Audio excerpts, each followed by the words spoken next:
ఒకసారి శౌనకాది మహామునులు నైమిశారణ్యంకి వెళ్లి అక్కడున్న సూతమహామునిని దర్శించారు. వారు ఆయనతో, ఓ స్వామీ! సకల ఐశ్వర్యములు, పుత్రపౌత్రాభివృద్ధి, మోక్షం కలిగించే వ్రతం ఏదైనా తెలపండి అన్నారు. దానికి వారు, ఓ శౌనకాది మహామునులారా! పూర్వం ఇదే ప్రశ్న నారదులవారు విష్ణుమూర్తిని అడిగారు. ఆ విశేషాలు చెప్పుతాను, శ్రద్ధగా వినండి అన్నారు. పూర్వం యోగీశ్వరుడైన నారద మహాముని లోక క్షేమం గురించి సకల లోకములు తిరిగాడు. అన్ని చోట్ల అందరూ ఆనందంగానే ఉన్నారు. కాని భూప్రపంచమైన మనుష్యలోకంలో మాత్రం అందరూ ఏదో రకమైన బాధలు పడటం గమనించాడు. ఆదు కం మనస్సుకి సంబంధించింది కావచ్చు, శరీరానికి సంబంధించింది కావచ్చు, ధనధాన్యాం కోసం కావచ్చు. కారణమేదైనా దుఃఖశాతం ఎక్కువే. ఇది చూసిన నారదముని చాలా విచారించి తక్షణ కర్తవ్యం కోసం సరాసరి విష్ణుమూర్తి దగ్గరకెళ్లాడు. అచ్చట నిర్మల శరీరకాంతితో 4 చేతులలో శంఖ, చక్ర, గదా పద్మములు కలిగి సర్వాలంకృతుడైన విష్ణుమూర్తిని దర్శించి భక్తితో పూజించి, ఓ పరమేశ్వరా!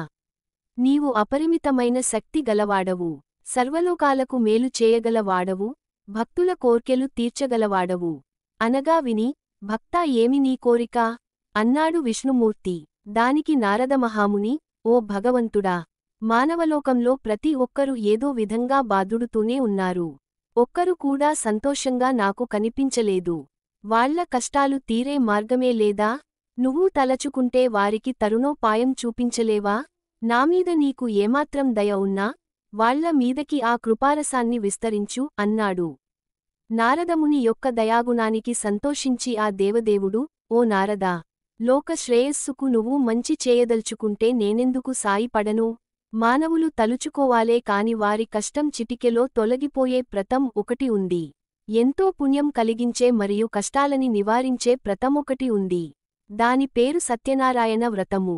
దానిని యథావిధిగా ఆచరిస్తే ఇహలోకంలో సర్వసుఖాలు, పరలోకంలో మోక్షము రెండూ కలుగుతాయి అన్నాడు. ఓ స్వామీ! ఆ వ్రత ఫలమెటువంటిది? దాని విధానమేమిటి? ఇంతకు ముందు దీనినెవరు చేశారు? ఎప్పుడు చేయాలి?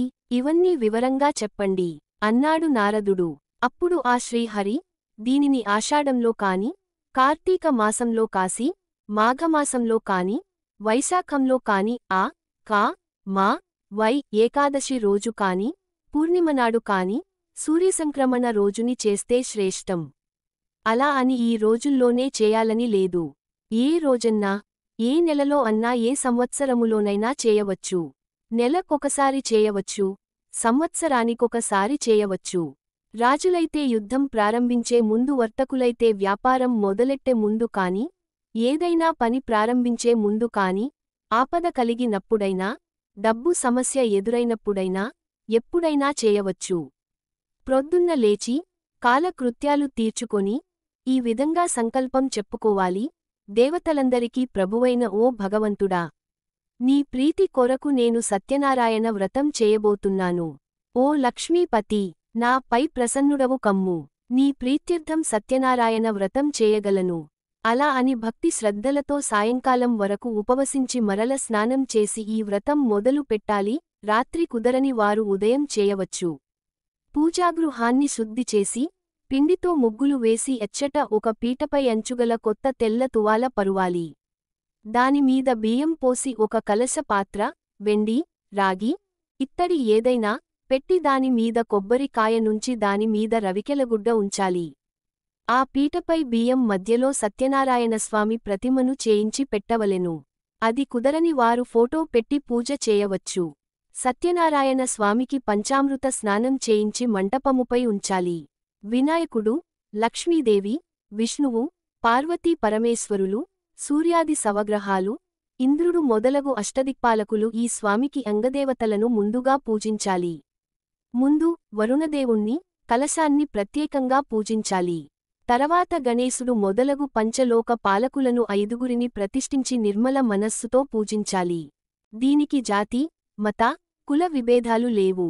ఏ వర్ణము వారైనా చేయవచ్చు. స్త్రీలు కూడా చేయువచ్చు. నారదా! ఈ వ్రతము అన్నిరకాల సంపదలను ఇస్తుంది. దుఃఖాలను తొలగిస్తుంది. ధనం వృద్ధి చెందుతుంది. పుత్రపౌత్రాభివృద్ధి కలుగుతుంది.